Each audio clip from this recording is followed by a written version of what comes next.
আল্লাহ পাক ইরশাদ করেছেন যে মানুষের মধ্যে এমন কিছু মানুষ আছে যারা আল্লাহর জন্য তাদের নিজের জীবনকে বিলিয়ে দেয়, আল্লাহর জন্য নিজের জীবনকে উৎসর্গ করে।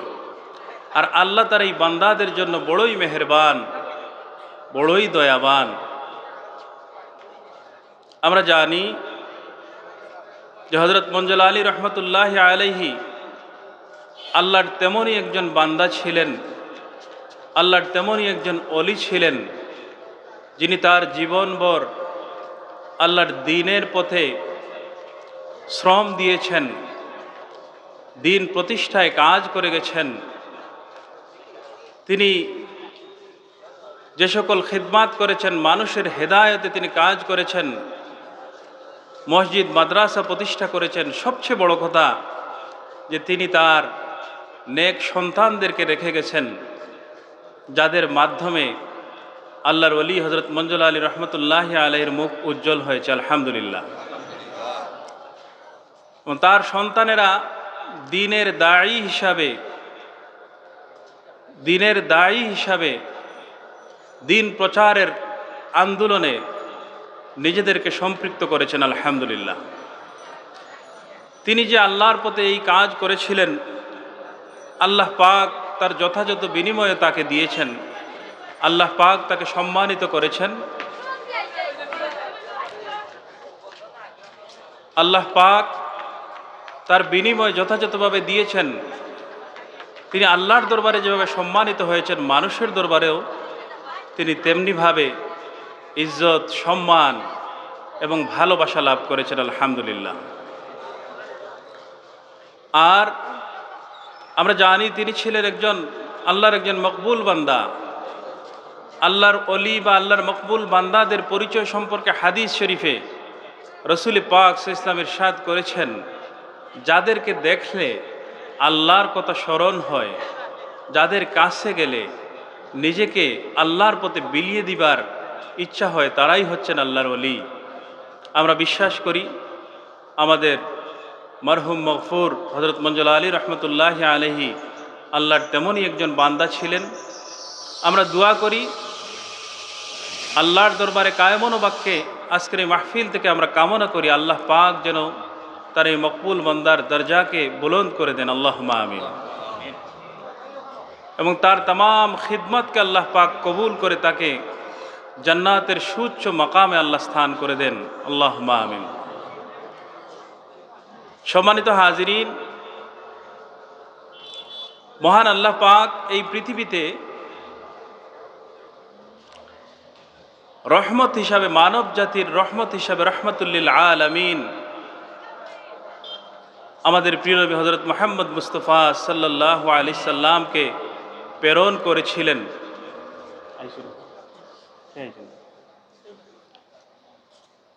আল্লাহ পাক মানব জাতির রহমত হিসাবে আল্লাহ নবীকে প্রেরণ করেছিলেন, সেই সাথে পথনির্দেশিকা হিসাবে পবিত্র কালামুল্লাহ শরীফকে নাজিল করেছিলেন আল্লাহ নবী সাল্লাল্লাহু আলাইহি ওয়াসাল্লামের উপরে। আল্লাহ পাকের এটা অনেক বড় দয়া যে এই কালামুল্লাহ শরীফকে আমাদের জন্য তিনি নাজিল করেছেন, যে কালামুল্লাহ শরীফ আল্লাহ পাক ইরশাদ করেছেন, লাউ আনজালনা হাযাল কুরআন আলা জাবালিন লারাআইতাহু খাশিআম মুতাসাদ্দিআম মিন খাশিয়াতিল্লাহ। এই কোরআনকে যদি আল্লাহ পাক পাহাড়ের উপর নাজিল করতেন, তাহলে পাহাড় আল্লাহর ভয়ে বিদীর্ণ হয়ে যেত। আল্লাহ পাক সেই কোরআনকে মানুষের উপর দয়া করে নাজিল করেছেন এবং মানুষের এই ছোট্ট বুকের মধ্যে এই কোরআনকে ধারণ করার সক্ষমতা দান করেছেন, আলহামদুলিল্লাহ। যে কিতাব পাহাড় ধারণ করতে পারে না, সেই কিতাবকে, পরিপূর্ণ কিতাবকে মানুষের মুখস্থ করার জন্য আল্লাহ পাক সহজ করে দিয়েছেন। আল্লাহ পাক কালামে পাকে ইরশাদ করেছেন, ওয়ালাকাদ ইয়াসসারনাল কুরআনা ফাহাল মিন মুদ্দাকির, ওয়ালাকাদ ইয়াসসারনাল কুরআনা লিযিকরি ফাহাল মিন মুদ্দাকির। মানুষের স্মরণের জন্য আল্লাহ পাক এই কালামে পাককে আমাদের জন্য সহজ করে দিয়েছেন। যে আল্লাহ পাক এই যে রহমত, এই নিয়ামত আমাদেরকে দিয়েছেন, আমরা কিন্তু আল্লাহর এই নিয়ামত, এই রহমত সম্পর্কে বেগাফিল। আমরা কালামুল্লাহ শরীফ থেকে উদাসীন। দিন যায়, সপ্তাহ যায়, মাস যায়, আমরা কালামুল্লাহ শরীফ খুলেও দেখি না। আজকের এই মাহফিলে আমরা যারা উপস্থিত হয়েছি, আজকে আমরা এখান থেকে শপথ নেব যে আমরা দৈনন্দিন কিছুটা হলেও কালামুল্লাহ শরীফের তিলাওয়াত আমরা দৈনন্দিনভাবে আমরা আমল করব ইনশাআল্লাহ। আর এই কালামুল্লাহ শরীফের সাথে মুমিনের কয়েক ধরনের সম্পর্ক আছে। প্রথমত, আমরা এই কালামুল্লাহ শরীফকে বিশ্বাস করব যেটা আল্লাহর কালাম, অবিকৃত অবস্থায় আমাদের নিকট এসেছে, এটার মধ্যে কোনো সন্দেহ নেই। আল্লাহ পাক যে সকল গুণ এবং সিফাত কালামুল্লাহ শরীফের বলেছেন, সেগুলো সহ আমরা কোরআন শরীফকে বিশ্বাস করব। আল্লাহ পাক কালামুল্লাহ শরীফের গুণ হিসাবে বলেছেন, সিফাত হিসাবে বলেছেন যে এটা আমাদের জন্য শিফা, এটা আমাদের জন্য রহমত, এটা আমাদের জন্য হেদায়ত। এই যাবতীয় গুণ সহ আমরা কালামুল্লাহ শরীফকে বিশ্বাস করব। আর এই কোরআনের আমাদের উপর আরেকটি হক হচ্ছে যে আমরা যথাযথভাবে কালামুল্লাহ শরীফকে তেলাওয়াত করব।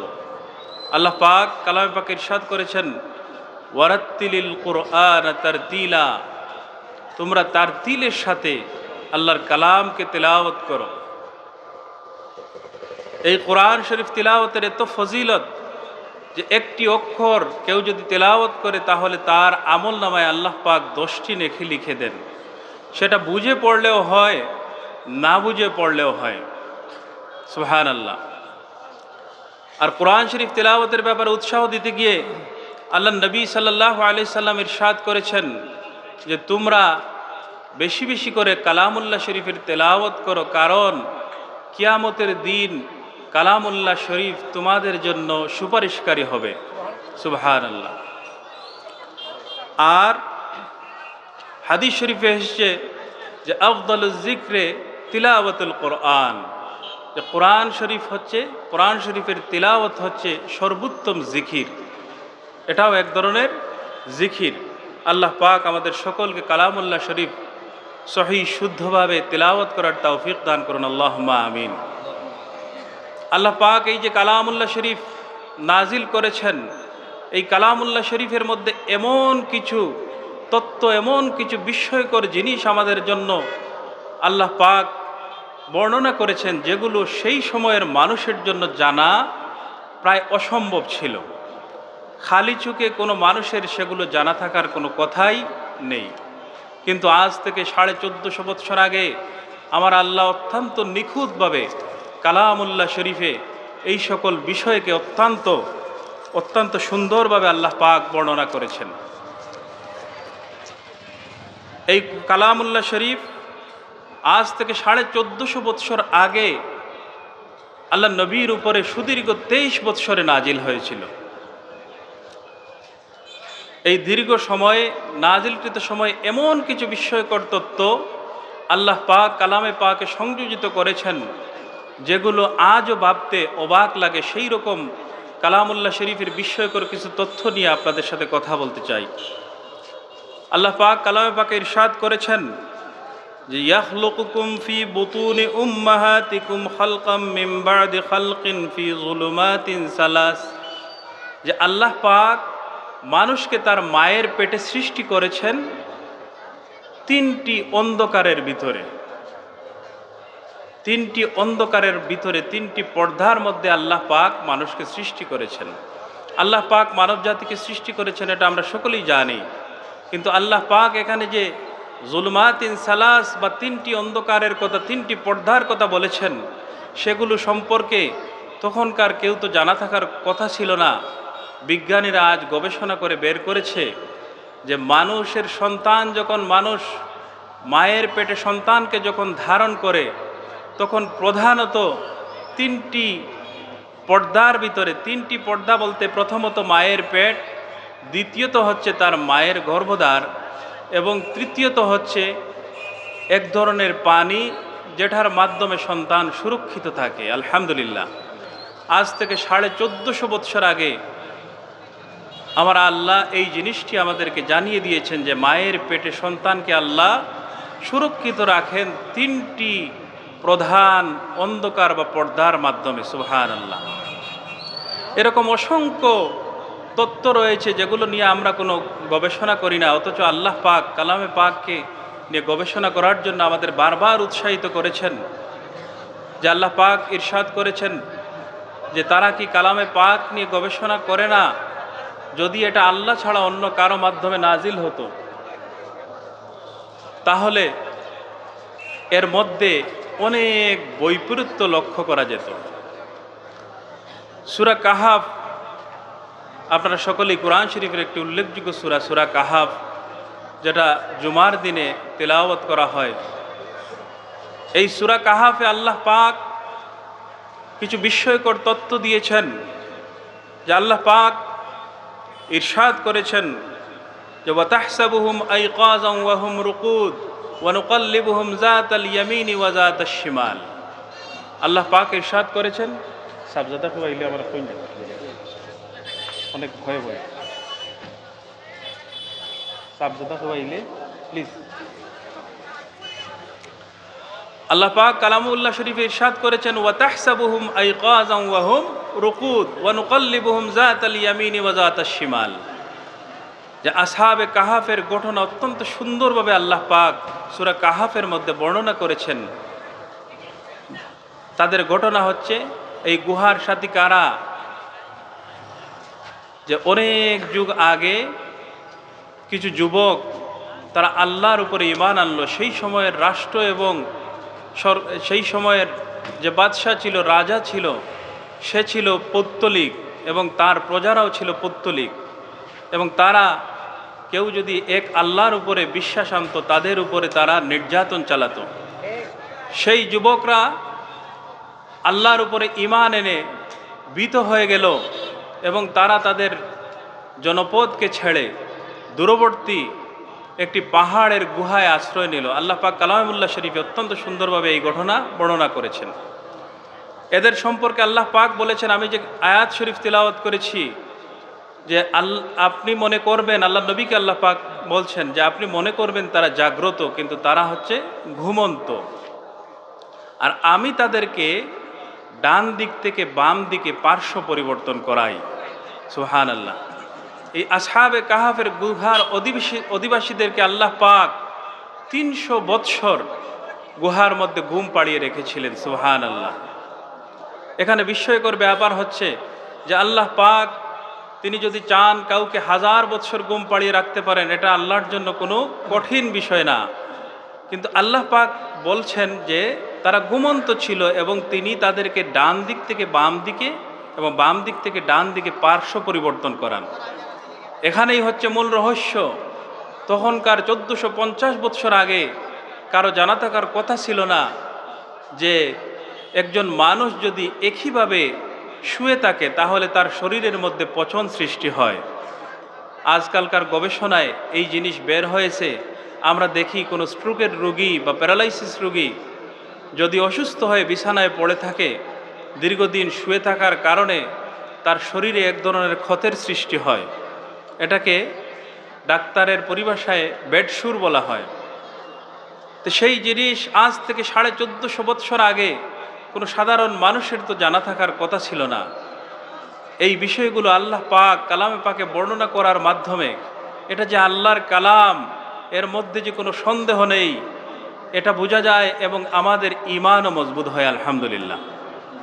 আল্লাহ পাক বলছেন যে এই 300 বৎসরের মধ্যে তাদেরকে আল্লাহ পাক নিয়মিত কি করেছেন, ডান দিক থেকে বাম দিকে পার্শ্ব পরিবর্তন করিয়েছেন। এটা আল্লাহ তো না বললেও পারতেন, কিন্তু এত নিখুঁতভাবে আল্লাহ পাক বর্ণনা দিয়েছেন, যার মাধ্যমে এটা যে আল্লাহর কালাম, এর মধ্যে কোনো সন্দেহের অবকাশ থাকে না। আল্লাহ পাক এই সূরায় অন্যত্র ইরশাদ করেছেন ওয়ালাবিসু ফি কাহফিহিম সালাসামিআতিন সিনিনা ওয়াজদাদু তিসআ, যে আমি তাদেরকে গুহায় 300 বৎসর ঘুম পাড়িয়ে রেখেছিলাম। আমি আগেই বলেছি 300 বৎসর কেন, 1000 বৎসর যদি আল্লাহ চান ঘুম পাড়িয়ে রাখতে পারেন, কিন্তু শেষের যে কথাটি আল্লাহ পাক বলেছেন ওয়াজদাদু তিসআ, 300 এর সাথে আরও 9 বৎসর। এটাই হচ্ছে রহস্য, যে এখানে 300 বৎসর এবং সাথে আরও 9 বৎসর আল্লাহ পাক কেন বললেন। গবেষণা করে বের করা হয়েছে যে আল্লাহ পাক কি নিখুঁতভাবে আমাদেরকে হিসাব দিয়েছেন, যে কেউ যদি আমাদের বৎসর গণনা করা হয় সূর্যের সাথে একটি এবং চন্দ্রের সাথে একটি, সূর্য বৎসর 365 দিনে হয় এবং চন্দ্র বৎসর হয় 354 দিনে। প্রতি বৎসর চন্দ্র বৎসর এবং সূর্য বৎসরের মধ্যে পার্থক্য হয় 11 দিনের। এভাবে প্রতি 33 বছর পর পর 1 বছরের ব্যবধান সৃষ্টি হয় চন্দ্র বছর এবং সূর্য বছরের মধ্যে। হিসাব করে দেখা গেল যে 300 বছরের যে সূর্য বৎসর, তার সাথে যে 9 বৎসরের কথা আল্লাহ পাক বলেছেন, যে 300 বৎসরে যদি এভাবে বৎসর ওয়াইজ হিসাব করা হয়, প্রতি 33 বছরে 1 বছর, তাহলে 9 বৎসর হয়। তার মানে হলো আল্লাহ পাক আমাদেরকে নিখুঁতভাবে বুঝিয়ে দিয়েছেন, কেউ যদি সূর্য বৎসর অনুযায়ী হিসাব করে তাহলে সেটা হবে 300 বৎসর। সম্মানিত হাজিরিন, সাবজাদা তাশরিফ আনছেন, আমি আমার কথা শেষ করে রমা আলাইনা ইল্লাল বালাগ।